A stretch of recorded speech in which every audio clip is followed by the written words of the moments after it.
কিছু মানুষ বলে যে গৌতম বুদ্ধ ভগবান, আবার কিছু মানুষ বলে দার্শনিক। উনি নিজে কখনো বলেননি যে আমি ভগবান।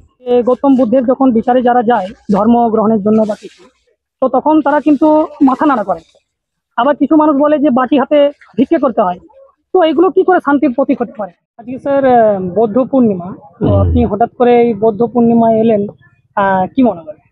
না, হঠাৎ করে না। এই যে চরণপুর গ্রামে বৌদ্ধ বিহার যে মঞ্চ আছে, তো আমার মনে হয় যে এরকম ধরনের অনুষ্ঠান সারা পশ্চিম বর্ধমান আর কোথায় হয় বলে আমার জানা নেই।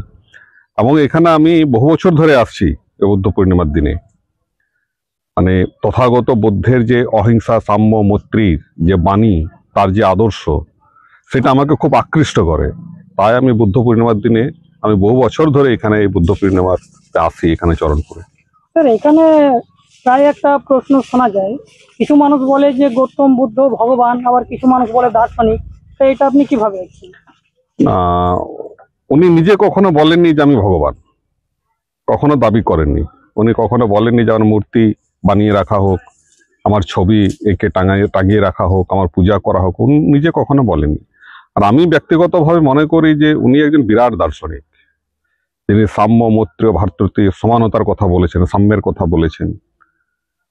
এবং তার যে করুণা ঘন এই যে বাণী, তার একটা সময় ভগবান বুদ্ধকে দেখার জন্য রাজা এসে পরে তার পায়ে লুটাতো, তার দুটো কথার জন্য, তাকে দর্শন করার জন্য।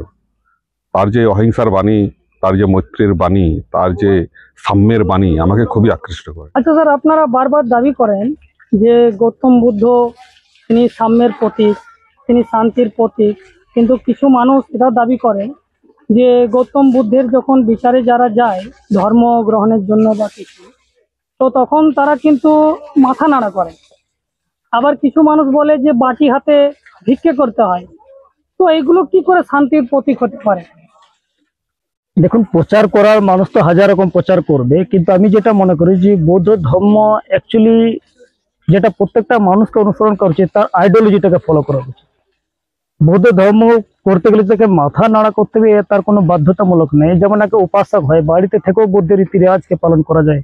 কেউ বৌদ্ধ ভিক্ষুক হয়ে যায়, যে কি সব ঘর পরিবার ছেড়ে নিঃস্ব হয়ে সমাজে সমাজে মানে ভিক্ষার বাটির পাত্রটা কি আইডেন্টিফাই করে, ওটা মানে সবকিছু ছেড়ে তাকে মানুষকে জীবনচারী করার জন্য, যে মানে বেঁচে থাকার জন্য যে সামান্যটুকু প্রয়োজন সেইটুকু মানুষের কাছে হাত পাতে, বাস জিন্দা থাকার জন্য, তার ধন সম্পত্তি রাখার জন্য নয়। তো এই কিছু জিনিস যেগুলো মানুষ না বুঝে তার সাইডে থেকে বিভিন্ন ধরনের তাকে কটাক্ষ করা খুব সহজ, কিন্তু সেই মার্কটাকে, সেই আদর্শটাকে ফলো করা খুব কঠিন। কিন্তু এখানে আরেকটা বিষয়ও শোনা যায়, যেটা খুব বেশি বলা হচ্ছে, যে মহামানব গৌতম বুদ্ধ বলেছেন বহুজন হিতায় বহুজন সখায়।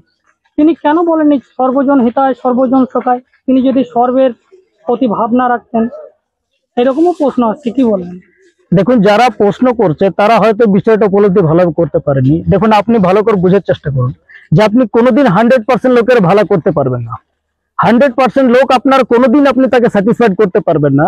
তো বুদ্ধার যে কনসেপ্টটা ছিল, সেই সময় বুদ্ধার নিজের চোখে দেখা যে ম্যাক্সিমাম লোক এই ধরনের জর্জরিত রয়েছে।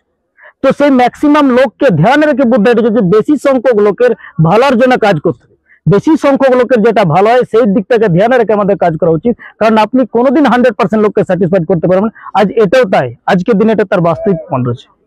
তো সেই বিষয়টাকে আমাদের যারা বুঝতে পারছে না, বুদ্ধকে বুঝতে গেলে একটু পড়তে হবে, না পড়ে বাইরে থেকে অনেক কিছু বলা যায়। তো বুদ্ধার কনসেপ্ট এটাই ছিল যে 100% লোককে আপনি ভালো করতে পারবেন না, বলকি ম্যাক্সিমাম লোকের ভালো করার জন্য, ম্যাক্সিমাম লোকের উদ্ধার করার জন্য কাজ করা উচিত। এটা হচ্ছে বহুজন হিতায় বহুজন। আপনি সর্বজন হিতায় এই কারণে বলেনি, কারণ আপনি 100% লোকের কোনোদিনই ভালো করতে পারবেন না। 100% লোক কোনোদিনই স্যাটিসফাইড হবে না। তো ম্যাক্সিমাম লোক যাতে ভালো হয় সেই মার্গটাকে অনুসরণ করা উচিত। সেই পথে তথাগত বুদ্ধ আমাদেরকে দেখিয়েছে।